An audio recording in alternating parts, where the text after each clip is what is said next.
The blizzard didn't just howl tonight. It screamed. Yael Ben-Ami stood at the jagged edge of the Scarsdale tree line, her boots sinking into the virgin snow. Behind her lay the ruins of a life defined by the word useless, a label she had worn like a heavy, suffocating shroud for 13 years. Ahead, the northern peaks rose like obsidian teeth against a bruising twilight sky. She carried no blade, no rations, and no scent of fear. To any watching scout, she was a walking corpse, a rejected Omega wandering into the maw of a winter that broke even the strongest alphas. But as the wind ripped at her thin cloak, Yael didn't shiver. She watched the shadows of the forest shift, sensing the predatory weight of the king's territory. "They were right about me," she whispered, her voice barely a thread in the gale. "About the version of me they were allowed to see." A low, guttural vibration hummed in the earth beneath her feet. It wasn't the wind, and it wasn't the distant rumble of an avalanche. It was the synchronized breathing of something massive, hidden just beyond the curtain of falling white. Yael took a deliberate step forward, crossing the invisible boundary into the Alpha King's domain. She didn't stumble. Instead, her eyes caught a sudden, unnatural glint from the ravine below, not the eyes of a wolf, but the polished reflection of royal armor discarded in the crimson-stained snow. A high-pitched, desperate whimper fractured the silence, and Yael realized the vision hadn't just brought her here to survive, it had brought her to witness a crime that was already in progress. The phantom sting of the branding iron always felt coldest when the mercury dropped. 13 years had passed since the clan elder pressed the silver sigil against Yael's neck, a ritual that had effectively severed her connection to her wolf. They had called it a mercy, a necessary binding for a girl whose spirit was too fragile to handle the shift. In reality, it was a gag. At 10, she had looked into the elder's eyes and described a future where his throne was ash. By 12, she was rendered a useless Omega, silenced by a mark that suppressed both her sight and her strength. She had mastered the art of being a shadow, existing in the peripheral vision of the pack until 3 weeks ago. That night, the silver seal hadn't just cracked, it had disintegrated. A surge of violent, ancient heat had radiated from her core, shattering the dormancy of a decade. In that blinding moment of liberation, a single image had seared itself onto her retinas, two small, royal-blooded figures huddled in a ravine of ice, their scents of cedar and honey attracting something far worse than hunger.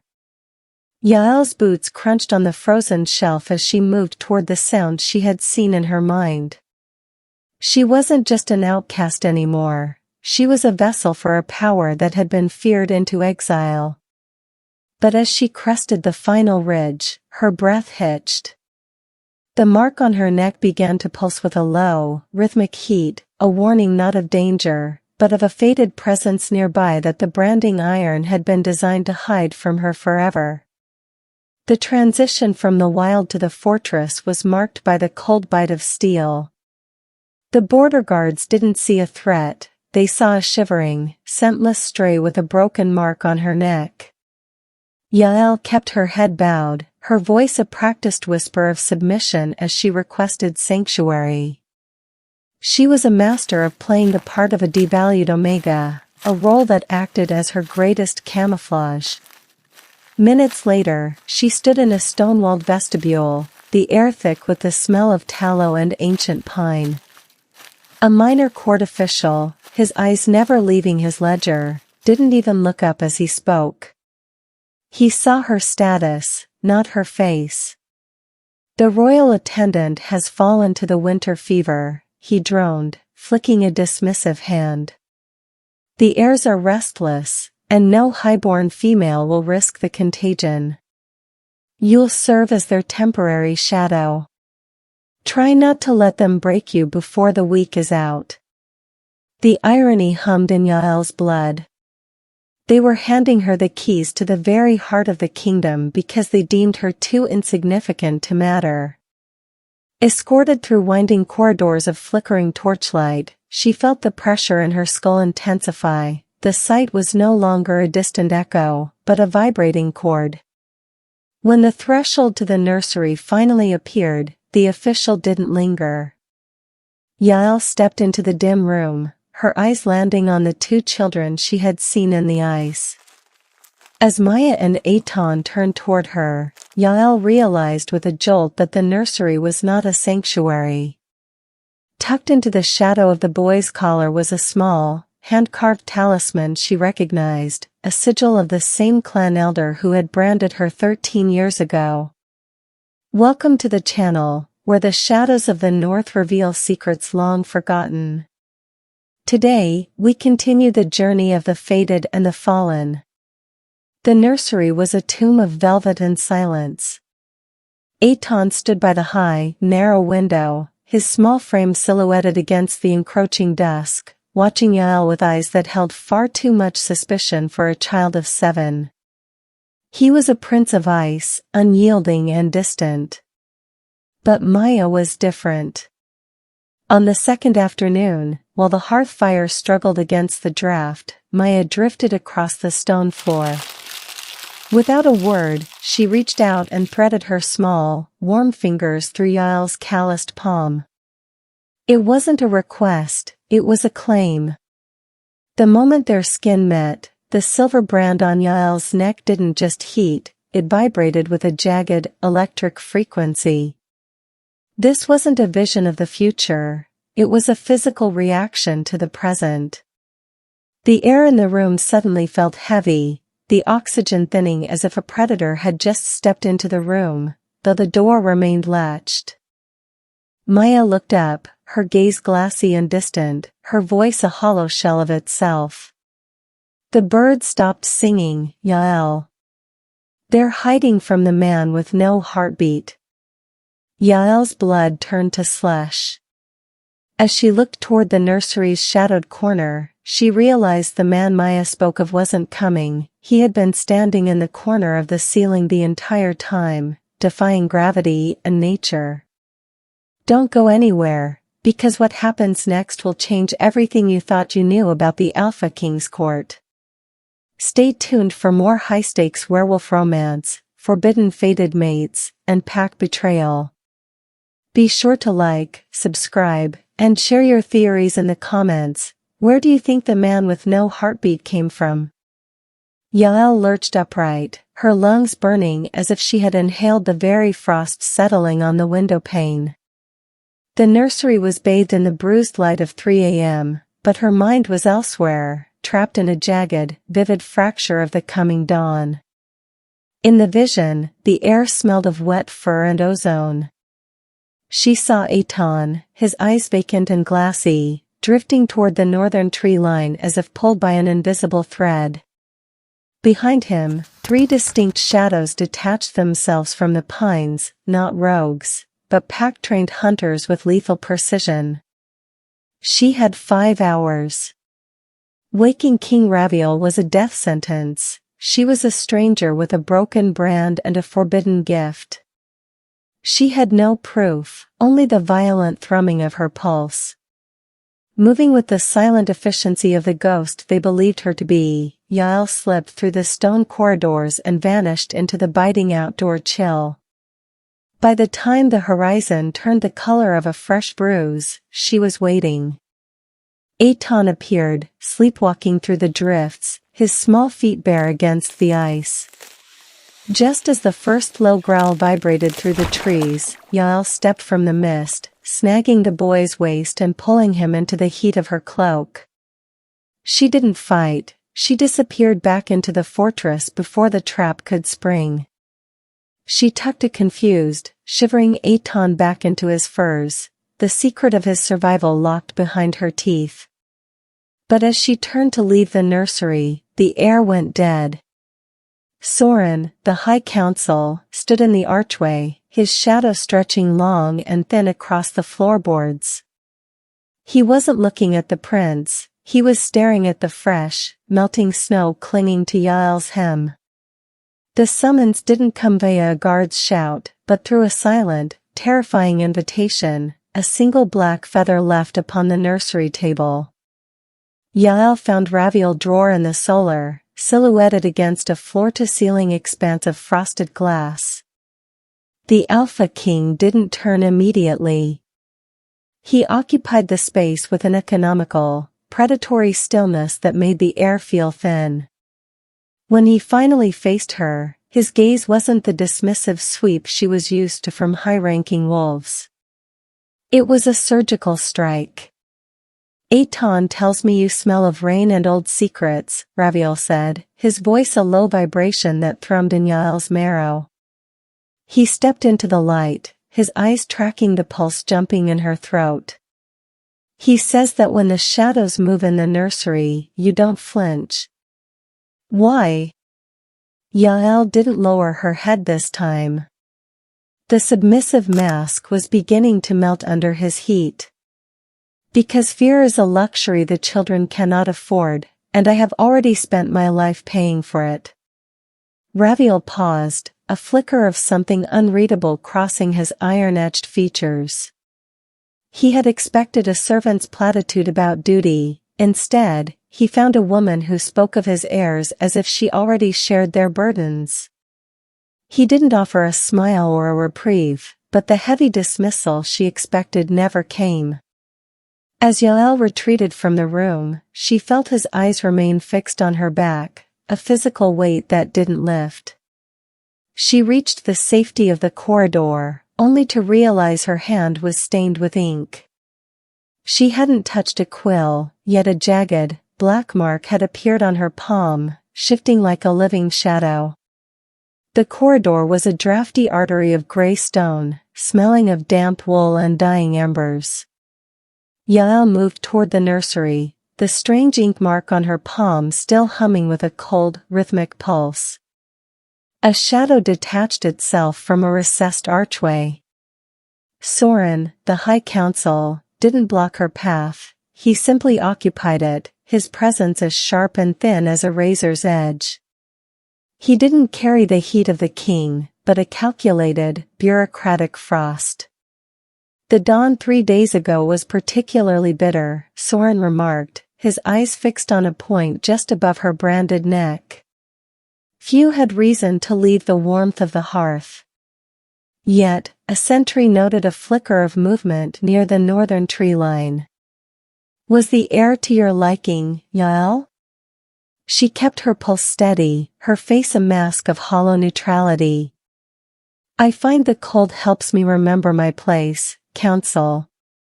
Soren offered a shallow, bloodless nod and stepped aside without another word. His silence was louder than a shout. He didn't need a confession to destroy her. He only needed a formal inquiry under the Forbidden Sight statutes to force Raviel's hand, a move that would end in her execution or a civil war. Desperate, Yael retreated into a darkened alcove and forced her mind to fracture, reaching for the sight with a deliberate, agonizing pull. The vision that rushed back wasn't of wolves or monsters. She saw the royal heirs laughing, but as they played, their shadows on the floor didn't follow their movements. The shadows were growing tall, reaching up to wrap long, smoky fingers around the children's throats from the inside. The sight didn't arrive as a whisper this time, it struck like a physical blow.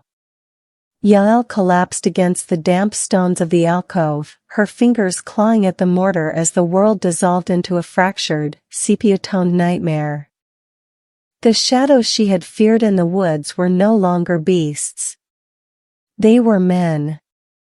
She saw the royal nursery again, but this time, the walls were bleeding ink. She recognized the faces now, commanders she had passed in the courtyard, advisors who sat at Raviel's right hand. They weren't just neglecting the heirs, they were choreographing their execution. The attack in the forest had been a dress rehearsal for a final, decisive strike set to occur under the veil of the coming new moon. But as the vision expanded, the cold in Yael's chest deepened. A fourth figure stood at the center of the conspiracy, his hands resting on Eitan and Maya's heads with a terrifying, paternal gentleness. It was Soren. The High Council wasn't just filing an inquiry to expose her, he was using the law to clear the path for the children's disappearance. Yael gasped, the vision snapping shut as her eyes flew open to find the nursery empty.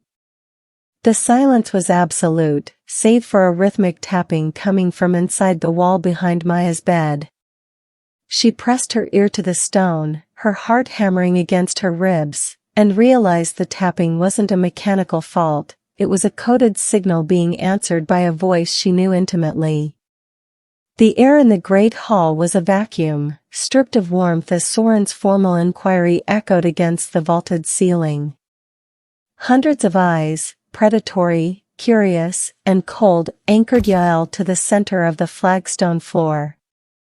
Raviel Dror sat upon the dais, his knuckles white against the arms of his throne.